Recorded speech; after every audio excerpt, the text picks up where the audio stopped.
Welcome to Black Family and Love Stories.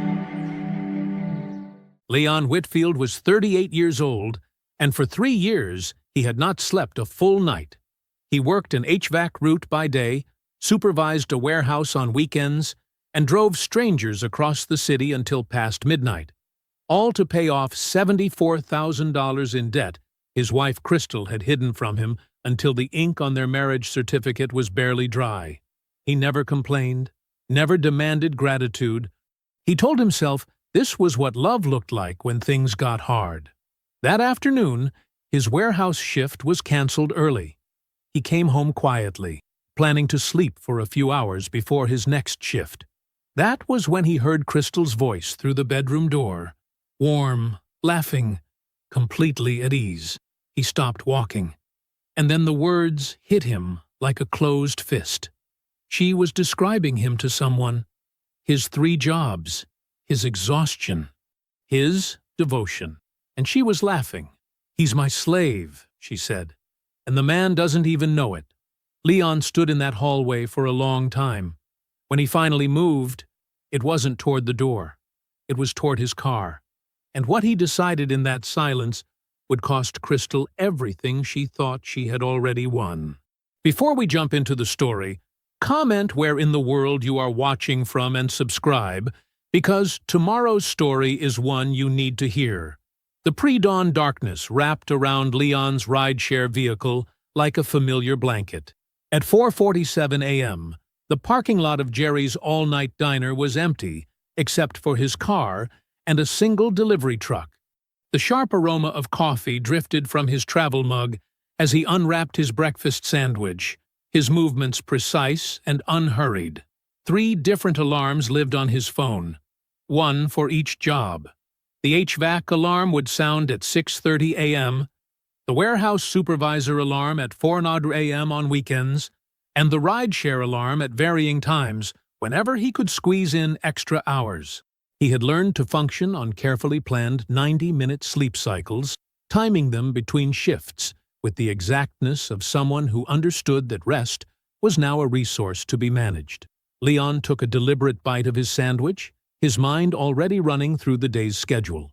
The sandwich was nothing special, egg and cheese on a slightly stale bagel, but it was fuel, and he had learned to think of everything in terms of function rather than pleasure. The diner's neon sign cast a reddish glow across his weathered hands that had once drawn complex engineering schematics, but now mostly gripped steering wheel and HVAC tools. 3 years ago, Crystal had come to him with tears in her eyes and fear in her voice. They'd been married for 8 months when she finally confessed to the $74,000 in debt she'd been hiding. Credit card balances, a defaulted private loan, back taxes from a business venture gone wrong. The numbers had spilled out of her between sobs. He remembered how she'd clutched his hand, how her mascara had left black streaks on her cheeks. He hadn't shouted, hadn't accused, hadn't done any of the things she'd clearly been expecting. Instead, he'd pulled out a notepad and started making calculations. By morning, he had a plan. Within a week, he'd submitted his resignation to the engineering firm and taken the HVAC job that kept him closer to home. The warehouse position followed, then the rideshare driving. In the quiet of his car, Leon pulled out his small leather journal, a habit he'd maintained since his engineering days.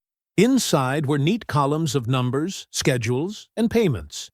He'd reduced their debt by $47,000 so far. Each payment was carefully noted, each extra shift documented. The pages told a story of systematic sacrifice, of love expressed through exhaustion and perseverance. The coffee was growing cold, but he drank it anyway. Crystal had bought him an expensive coffee maker last Christmas. "So you can at least have good coffee with all these early mornings," she'd said. He'd thanked her, knowing the money had come from the extra shifts he'd picked up in December. At 5:15 a.m., he started the car. The drive home was quiet, street lights casting intermittent shadows across the dashboard. He'd learned every pothole, every timing of every traffic light. Efficiency wasn't just about money anymore. It was about stealing moments of rest wherever he could find them. The house came into view at 6:15 a.m., a two-story colonial that Crystal had fallen in love with during their house hunting. The mortgage payments were manageable on what used to be his engineering salary alone. Now they were another careful line item in his journal, another reason for the 3 jobs. He pulled into the driveway with practiced silence, killing the engine before it could echo off the garage door. The pre-dawn light was just starting to soften the darkness, casting everything in shades of blue-gray. Crystal's luxury SUV sat in its usual spot, the one she used to show properties to high-end clients. Inside, the house was still and quiet. Leon moved through the hallway like a ghost, noting the new decorative lamp on the console table. It was elegant, probably expensive, with a crystalline base that caught what little light there was. He didn't remember discussing its purchase, but then again, he was rarely home when Crystal was awake these days. A memory surfaced as he passed their wedding photo on the wall. Crystal laughing at some joke he'd made during their first date, calling him her rock, with that sparkle in her eyes that made him feel 10 feet tall. He touched the frame lightly, straightening it, even though it didn't need straightening. The shower was quick and efficient, another carefully budgeted piece of his morning routine. He changed into his HVAC uniform, the fabric still crisp from Crystal's careful ironing. She did little things like that sometimes, gestures that reminded him why he'd made all these choices. At 6:45 a.m., Leon backed out of the driveway, glancing once in the rearview mirror at the house he'd been funding alone for 3 years. He was tired, but not broken. The day was just beginning, and he had work to do. Saturday mornings usually meant the steady rhythm of the warehouse, but today was different. A system-wide outage had shut down operations, sending workers home just 2 hours into their shifts. Leon sat in his car outside their colonial house at 10:47 a.m., an unexpected pocket of time stretching before him. 3 hours of potential sleep before his evening rideshare shift, a gift he hadn't planned for. The morning sun cast warm patches across the driveway where Crystal's SUV sat. She must be working from home today, he thought, preparing listings or catching up on paperwork. These quiet moments, when their schedules unexpectedly aligned, were rare now, almost precious in their scarcity.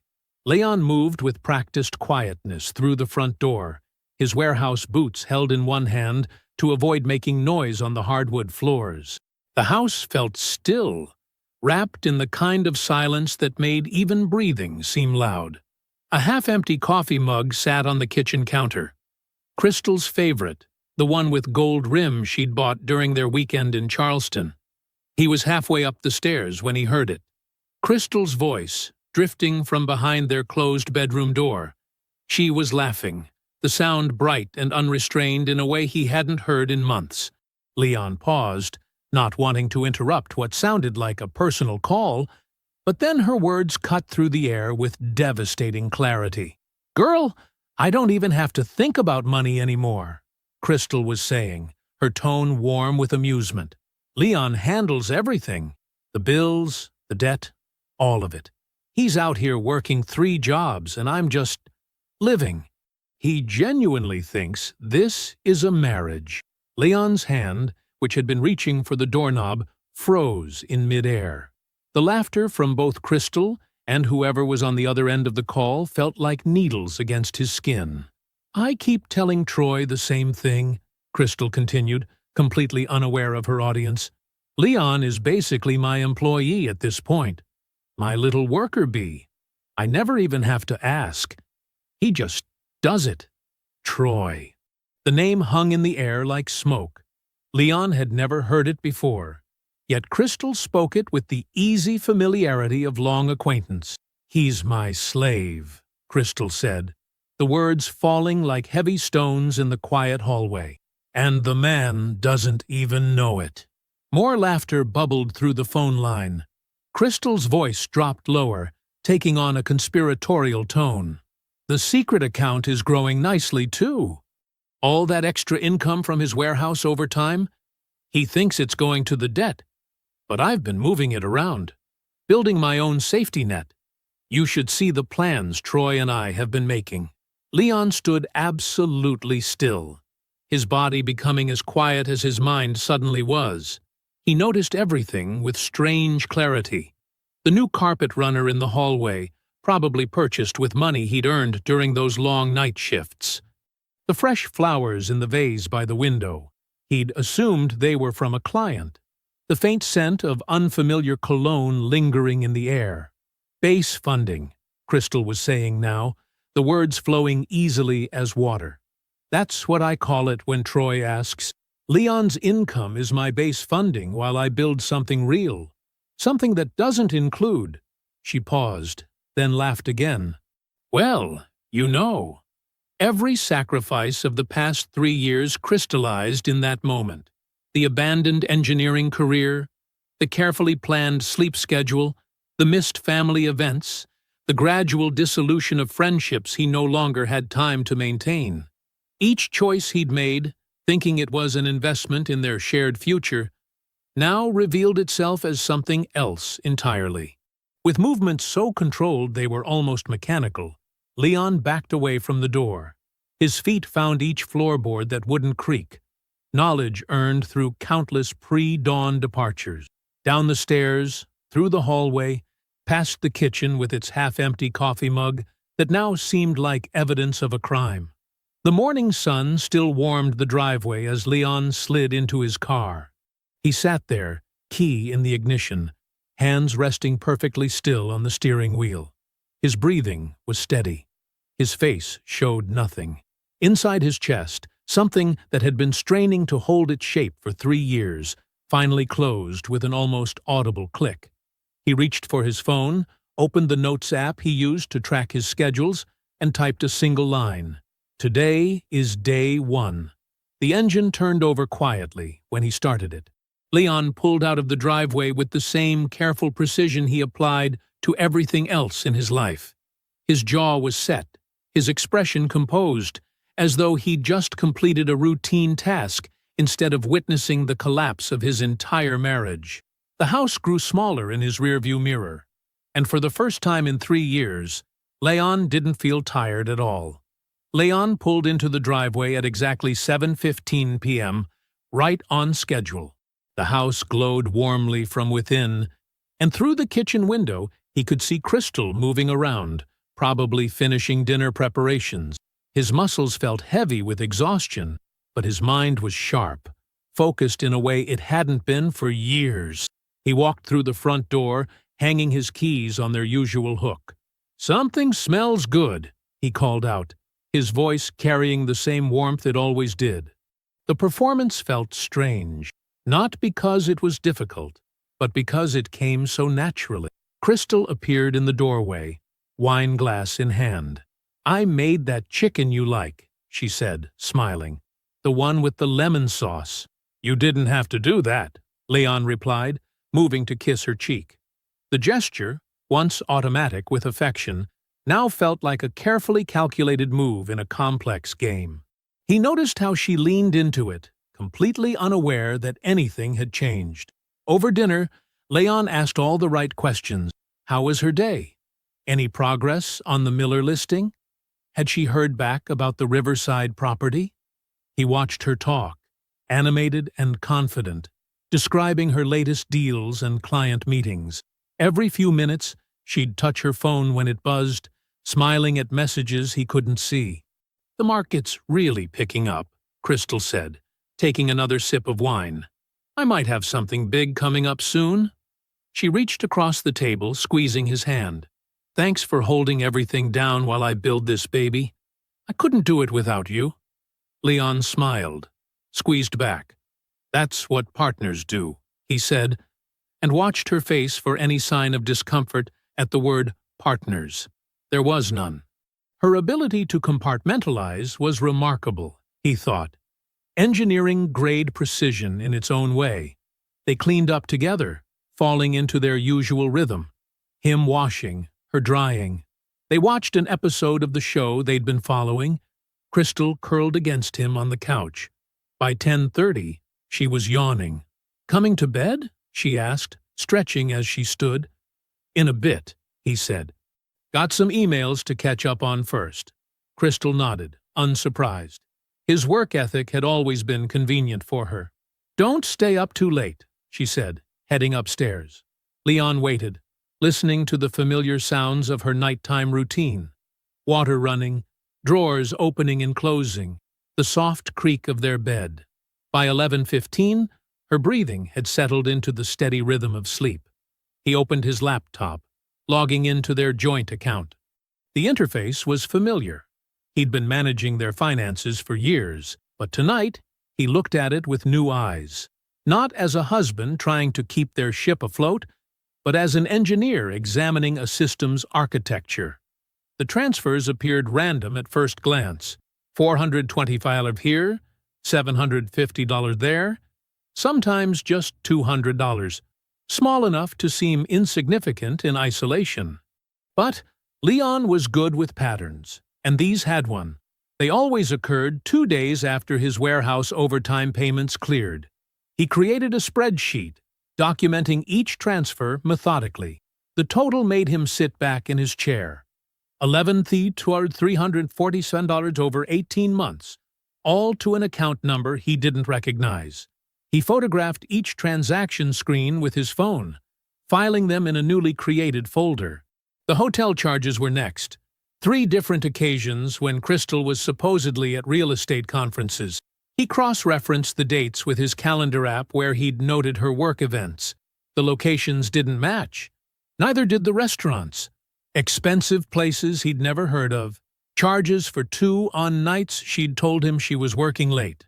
One weekend particularly stood out. A spa resort charge from 2 months ago when she'd said she was at a professional development seminar. The amount made him pause. $897 for a couple's package. He documented everything, his fingers moving steadily over the keyboard.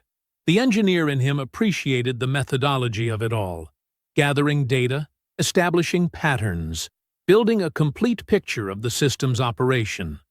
At 5:45 a.m., sitting in his parked car outside the diner where he usually ate breakfast, Leon called Aunt Georgia.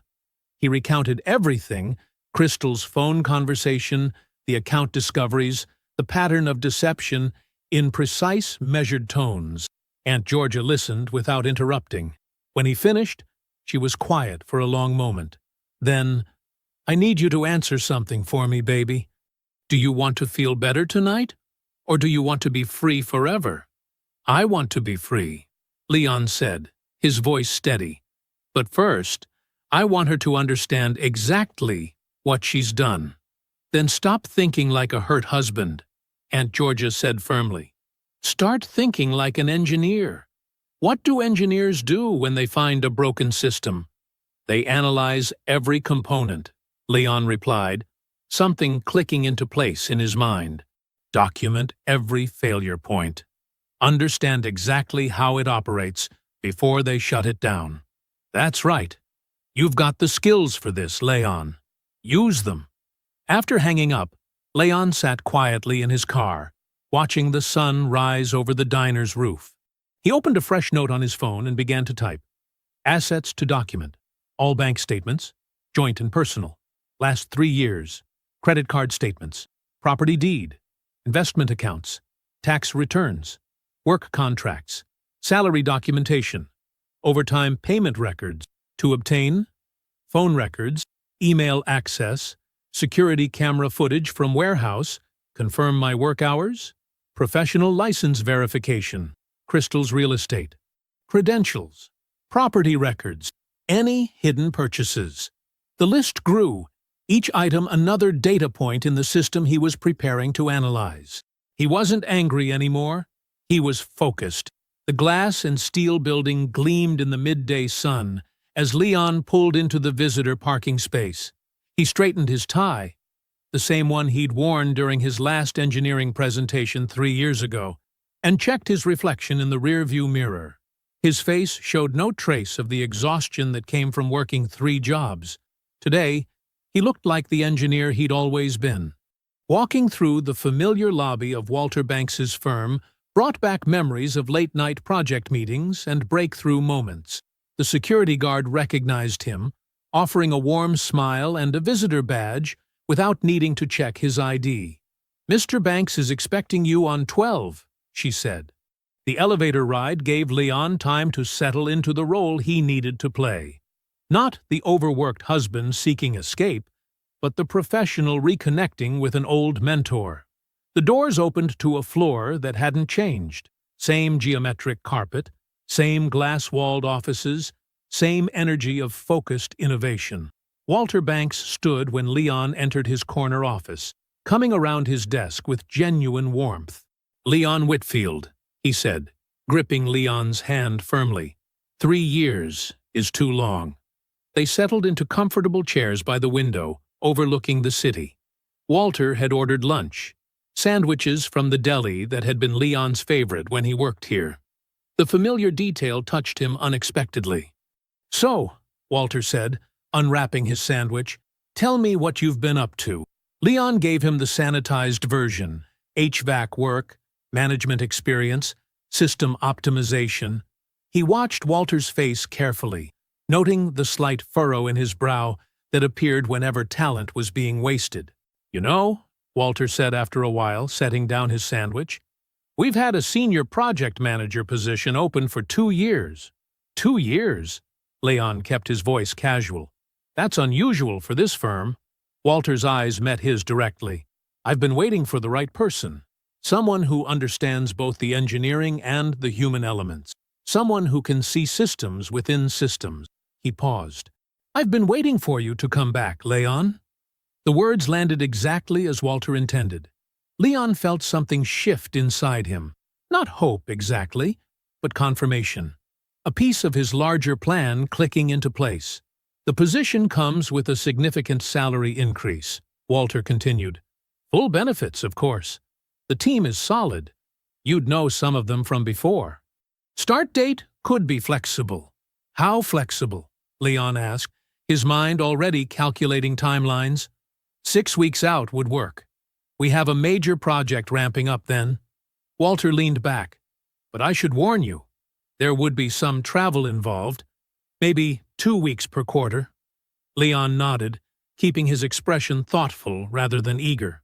"I'd need to discuss it with Crystal," he said, the lie smooth and necessary. "Of course," Walter agreed. "Take your time."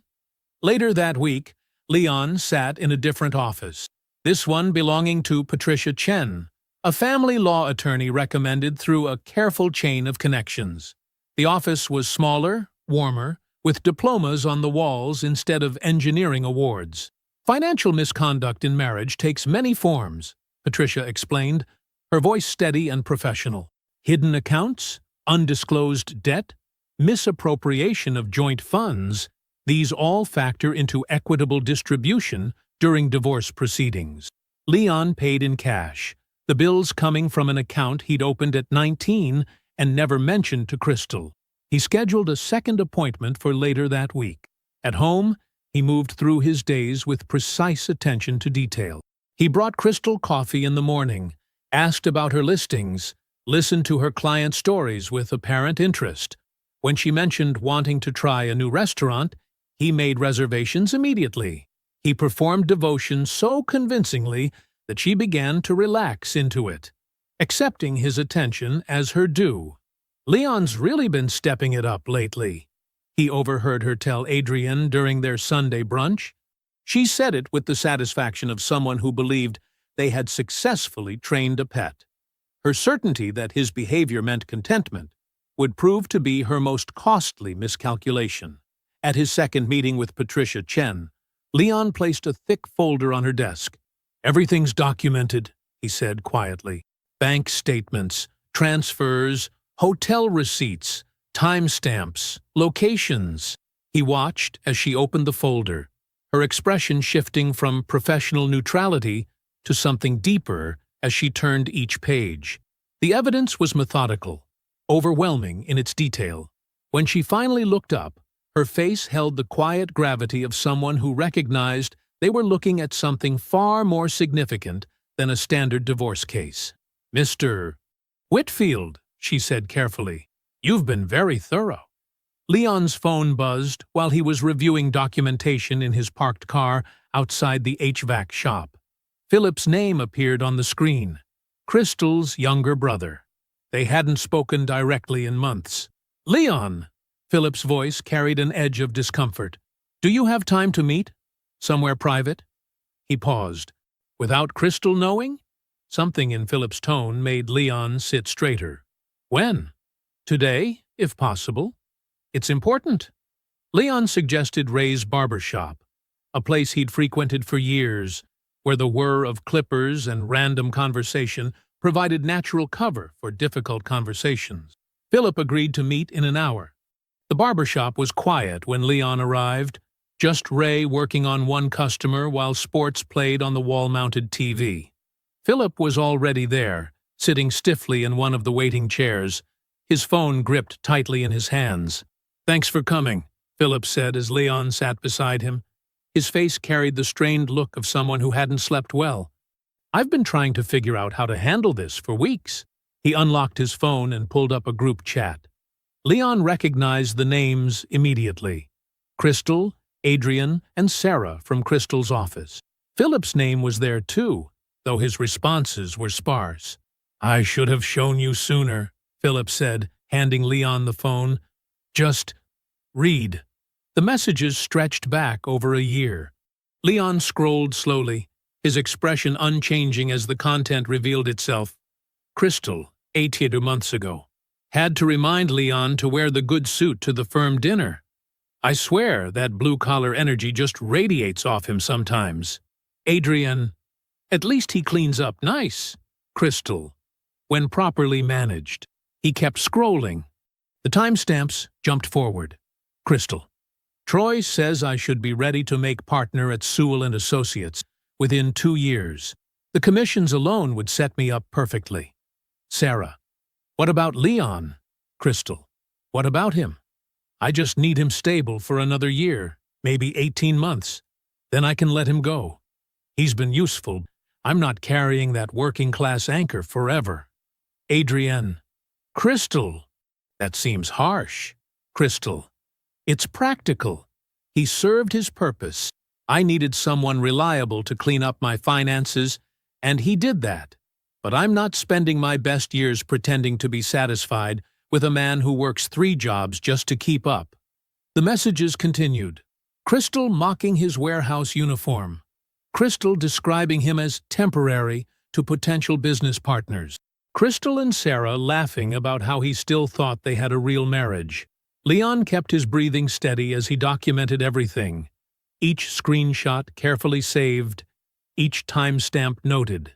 His hands remained perfectly still, despite the weight of what he was reading. Ray's clippers buzzed in the background. ESPN analysts debated player statistics. The ordinary world continued while Leon absorbed proof of just how thoroughly his wife had harvested his devotion while planning his disposal. Philip sat in miserable silence until Leon finished. I tried to tell her once that she was wrong, he said finally. She shut me down hard, told me to stay in my lane. He met Leon's eyes directly. I should have come to you sooner. I'm sorry, man. Leon studied Crystal's brother, really looked at him for the first time. He saw the guilt that had been eating at him, the decent man underneath who couldn't stomach complicity any longer. Thank you for showing me, Leon said quietly. He reached out and shook Philip's hand firmly. Now, I need you to do one more thing for me. What? When the time comes, and you'll know when, I need you to be present. To witness. Leon's voice was calm, certain. Can you do that? Philip didn't hesitate. Yes, whatever you need. They sat for a moment longer, listening to the barbershop's ambient noise, 2 men who had found unexpected alliance in ugly truth. Outside in his car, Leon opened his evidence folder, now thick with bank statements, receipts, and screenshots. He added the new photos methodically, each one properly labeled and dated. In his Notes app, he typed 2 words, almost ready. The forensic financial consultant's office was meticulously organized, with filing cabinets lining the walls and multiple monitors displaying spreadsheet software. Ms. Chen, the consultant, had the focused demeanor of someone who found satisfaction in uncovering financial truths, no matter how uncomfortable. Leon placed his folder on her desk. Every bank statement, receipt, and transaction record he'd gathered over the past weeks, carefully organized by date. "I need to understand exactly what I've been paying for," he said quietly. Ms. Chen nodded, opening the folder with practiced efficiency. "Let's start with the original debt structure, $74,000 total, correct?" "That's what she told me after we married." Leon watched as she began creating digital entries, her fingers moving quickly across the keyboard. For the next 4 hours, they dissected every document. Ms. Chen cross-referenced account numbers, traced payment patterns, and pulled public records. She built a timeline on one monitor while maintaining a detailed spreadsheet on another. Leon sat beside her, answering questions precisely and noting every discovery. The pattern emerged slowly at first, then with increasing clarity. Regular payments to a holding company, travel expenses to specific locations, restaurant charges at high-end establishments, a $5,000 business investment that had no corresponding business documentation. "Mr. Whitfield," Ms. Chen said finally, turning to face him, "I need to show you something." She pulled up a series of records. "This holding company, Sewell Development LLC, appears repeatedly in the original debt structure. Would you recognize that name?" "Troy Sewell," Leon said, his voice steady. "I learned about him recently." Ms. Chen nodded. "Based on these records, approximately $19,000 of the original debt traces directly to transactions involving Mr. Sewell or his business interest. Travel to locations where he had properties under development, gifts purchased from high-end retailers on dates matching his documented presence in the city, and this $5,000 investment in one of his early LLCs." Leon sat perfectly still, absorbing the implications. For 3 years, he had worked 3 jobs to pay off debt that included funding his wife's relationship with another man, a relationship that predated their marriage. "The timeline is clear," Ms. Chen continued, highlighting specific transactions. "These expenses began approximately 8 months before your wedding date. The pattern suggests a sustained personal and professional connection." Leon studied the screen, memorizing dates and amounts. He had been paying off the evidence of Crystal's betrayal before he even knew it existed. Every extra shift, every missed night of sleep, every sacrifice he'd made had partly served to erase the financial footprints of her deception. "Would you like me to prepare a formal report?" Ms. Chen asked, watching his face carefully. "Yes," Leon said, "as detailed as possible. My attorney will need it." That evening, Leon sat across from Crystal at their dining room table. She talked about a new listing while he ate methodically, his expression pleasant and engaged. She had no way to know that behind his calm exterior, he was calculating exactly how many hours of his labor had funded her betrayal. After Crystal went to bed, Leon sat in his home office and made 3 calls. First, to Walter Banks. "I'd like to confirm that start date we discussed. 6 weeks from Monday?" "Yes, that works perfectly." Second, to his attorney. "The forensic report will be ready tomorrow. I'll bring it by your office." Finally, to Aunt Georgia. "I need to tell you what I learned today." He recounted everything to his aunt, his voice never wavering. When he finished, she was quiet for a long moment. "I have something for you," she said finally. "A name. Beaumont Aldridge.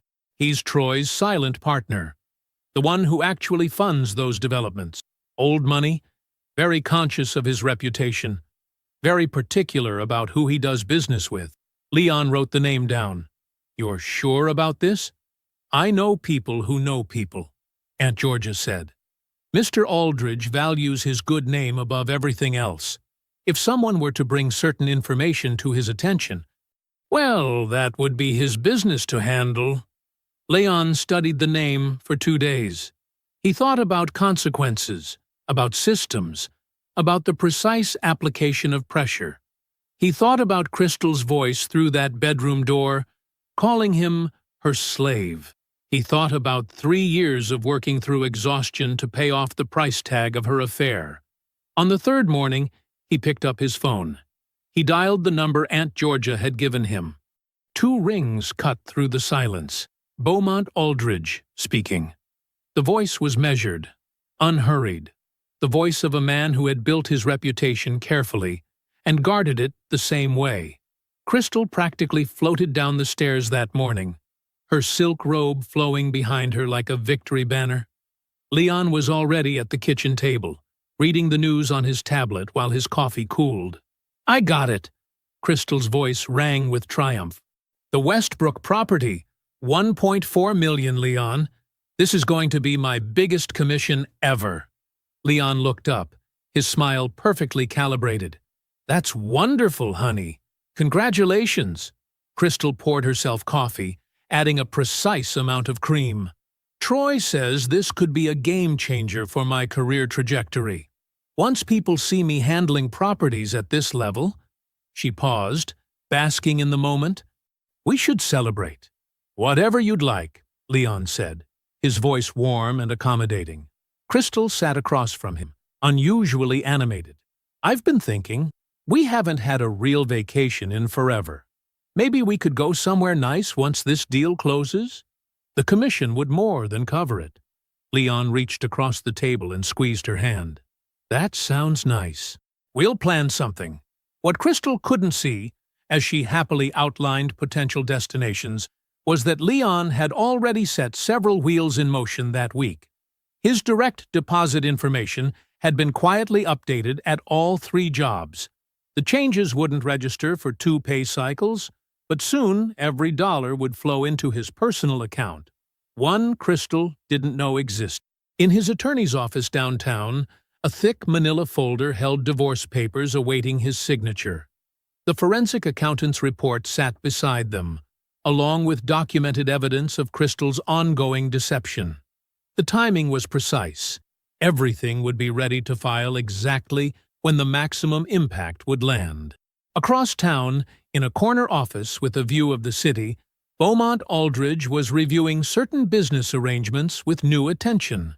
The quiet, dignified investor had begun asking pointed questions about Troy Sewell's financial structures, documentation practices, and partner relationships. Troy, unaware of the catalyst for this scrutiny, was finding himself increasingly uncomfortable under Aldridge's measured gaze. Crystal spent the week riding her success, her confidence radiating through every room she entered. She invited Adrienne over for dinner on Thursday, wanting to share her triumph with her closest friend. Leon played his part flawlessly. He grilled steaks to perfection, kept wine glasses full, and participated in conversation with genuine warmth. He asked about Adrienne's children, remembered details from previous discussions, and laughed at all the right moments. "You two seem so happy," Adrienne said, as Crystal walked her to the door later that evening. "It's nice to see." Once she was in her car, Adrienne pulled out her phone and called Crystal. "That man loves you," she said, her voice carrying a weight Crystal didn't register. "I hope you know what you have." Crystal's laugh was light and dismissive. "Oh, I know exactly what I have." The words carried her usual confidence, but their meaning was entirely different from what Adrienne intended. To Crystal, what she had was a reliable support system, a funding source for her ambitions, a faithful worker maintaining her lifestyle while she built something bigger.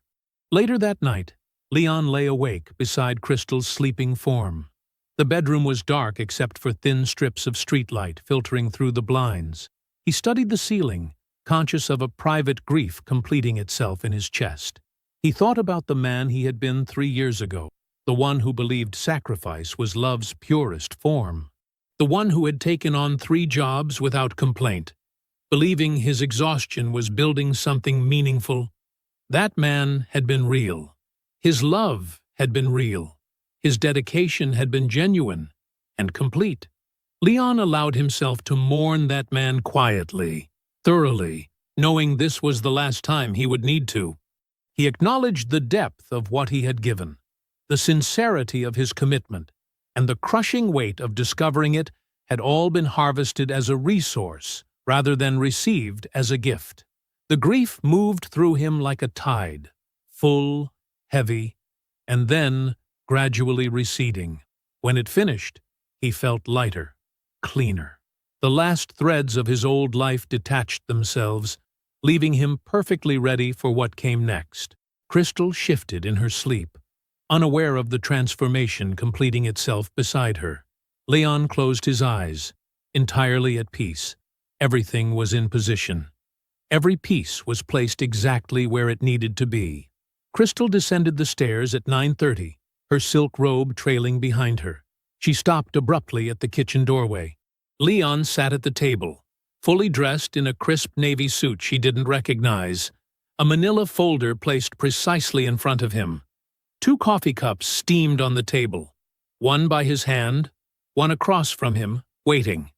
"You're home?" Crystal's voice carried a note of confusion. "Is everything okay?" "I took the day off," Leon said quietly. "Please, sit down."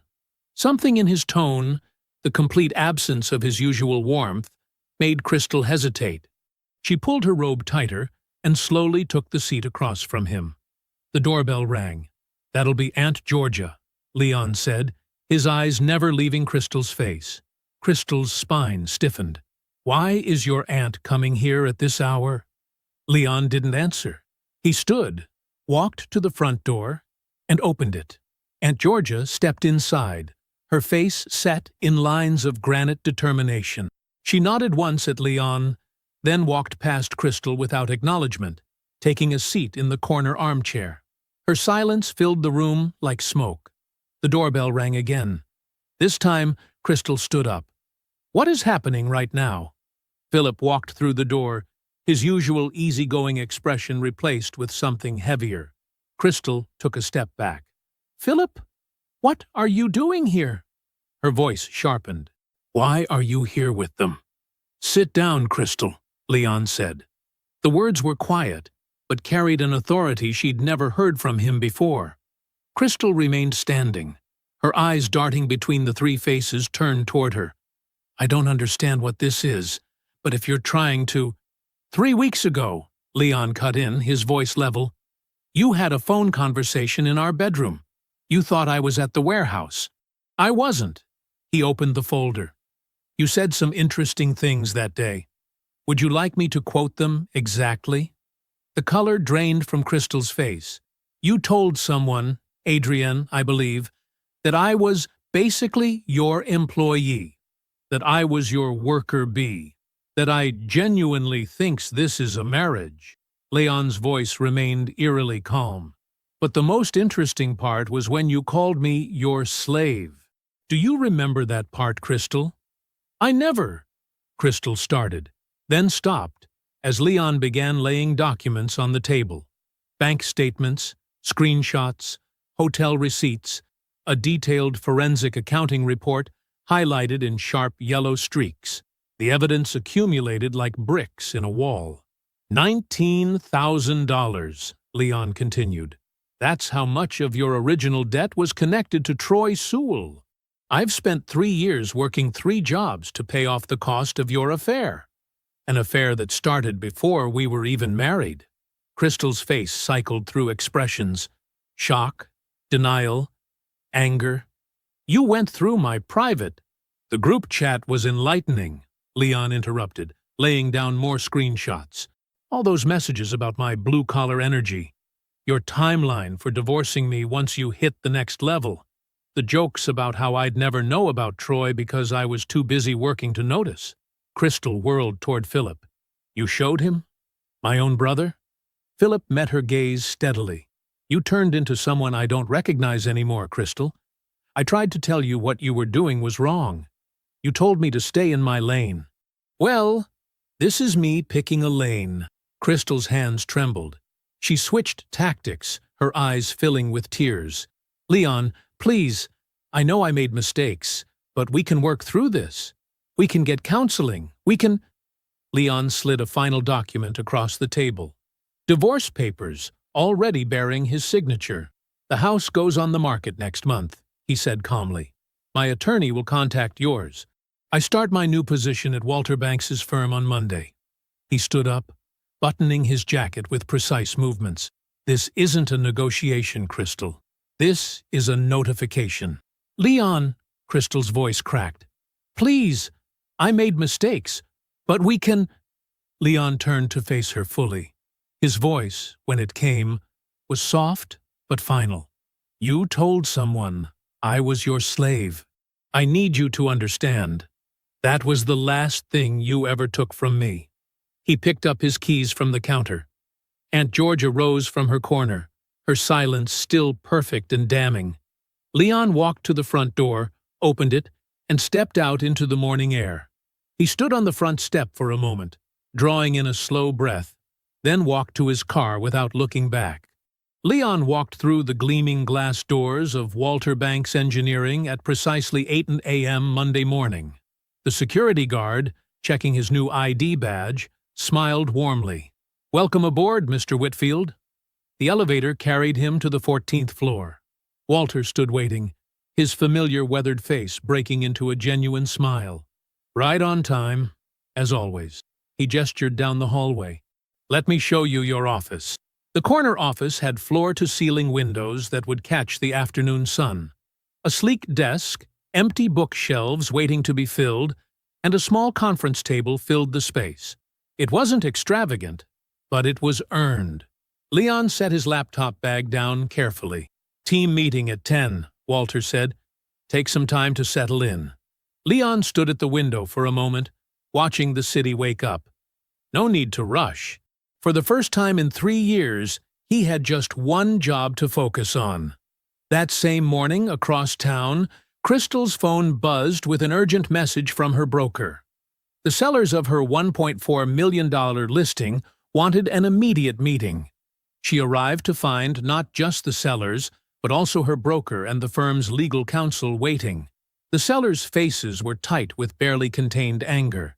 Would you care to explain, the husband asked, sliding a printed article across the table, why your associate Troy Sewell is under investigation for financial irregularities, and why your name appears connected to his dealings? Crystal's stomach dropped. She reached for the article with trembling fingers. Beaumont Aldridge, described as Troy's primary investor, had initiated a comprehensive audit of all business relationships and transactions. This is a misunderstanding, Crystal started, but her broker cut her off. Until this situation is clarified, he said firmly, the firm is implementing a performance review structure. All your current and potential listings will require senior agent oversight. Your client access will be limited. The sellers stood up. We'll be listing with another agency, the wife said flatly. One without these complications. Crystal watched her largest commission evaporate. Her phone buzzed again. Troy, probably with his own crisis. She ignored it. Her carefully constructed exit strategy, built on projected income she no longer had access to, began crumbling. She called Adrienne, desperate for the comfort of familiar support. Crystal? Adrienne's voice was hesitant. I was actually going to call you. Everything's falling apart, Crystal said. I can't do this anymore, Adrienne cut in quietly. I've been part of something wrong, and I can't keep pretending it's okay. Crystal sat up straighter. What are you talking about? The group chat. The things we said. The things I let you say about Leon without speaking up. I warned you once, remember? I told you how you were treating him wasn't right. You laughed it off. Adrienne? No. Adrienne's voice hardened. I'm not standing beside you on this one. What you did was cruel, and I was wrong to stay quiet about it. I can't be your friend and like who I am at the same time anymore. The line went dead. Crystal stared at her phone, another support beam collapsing. Meanwhile, Leon's first week flowed with the steady rhythm of focused work. His engineering skills, sharp despite 3 years away, earned quiet nods of approval from his colleagues. By Friday's team meeting, Walter's public praise felt earned rather than charitable. Leon's analysis of the Thompson project infrastructure saved us from a major redesign. Walter announced to the room, "This is exactly why I've been trying to get him back here for 2 years." Sunday evening found Leon pulling into his mother's driveway. The house smelled of pot roast and fresh bread. She'd been cooking all day, he realized. His mother opened the door before he could knock. She wrapped him in a fierce hug, then held his face between her hands. Her eyes said everything that didn't need words. "I'm sorry. I'm proud. You're home." They ate at the small kitchen table where he'd done homework as a boy.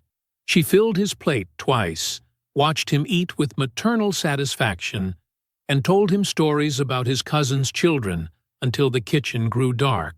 "You look better," she said finally. "You look like yourself again." Driving home that night, Leon kept the windows down. The spring air moved through the car like something alive. No schedule pressed against his thoughts. No second job waited. No rideshare app demanded his attention. He drove simply to drive, moving through the darkness like a man who had reclaimed his own time, his own breath, his own life. The city lights blurred past like stars, and for the first time in 3 years, he felt the simple pleasure of having nowhere urgent to be. 1 year later, the fluorescent lights of the 24-hour diner cast the same pale glow across the worn tabletop. Leon sat in the corner booth where he had eaten countless pre-dawn breakfasts during those grinding years of 3 jobs. The window beside him reflected the interior rather than showing the darkness outside. His coffee steamed in the same thick ceramic mug they'd always used, but the man holding it was different now. A draft of his conference speech lay beside his notepad. Walter had insisted on introducing him personally at the regional engineering conference that weekend. "Best hire I've made in 15 years, he'd said, refusing to let anyone else do the honors.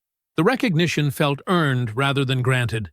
Leon's redesign of the Thompson infrastructure had saved the firm millions and established his reputation beyond question. He glanced at his watch. 4:47 a.m. The same time he used to arrive here between his rideshare shift and HVAC work. Now he came because he chose to, because he enjoyed the quiet of pre-dawn hours when his mind was sharpest. His apartment across town waited in comfortable silence, a second-floor corner unit he'd chosen specifically for how the afternoon sun filled the space.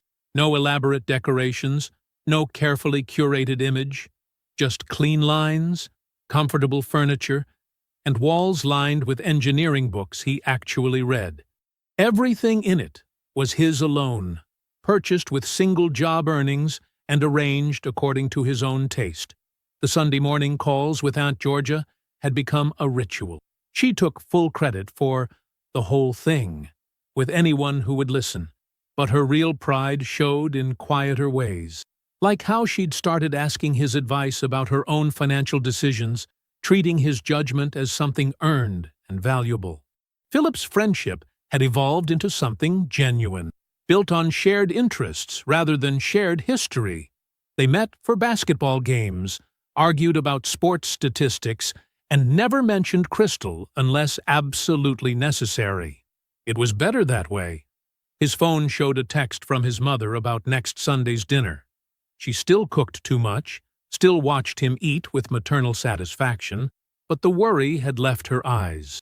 She saw him sleeping full nights, working one job he loved, building a life that fit him properly. The waitress, Marie, her name tag read, approached with the coffee pot. "Refill, hun." Leon nodded, sliding his mug closer. "Thanks. You're here early," she said, filling the cup.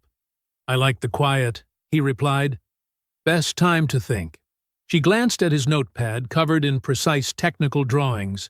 "Building something?" "Always." He smiled, gesturing at the complex system design he'd been sketching for a new project. Engineering problems were cleaner now, unburdened by exhaustion or divided attention. His mind moved through them with a clarity he'd forgotten he possessed. Across town, in a neighborhood she once would have described as transitional, Crystal woke up in her one-bedroom rental.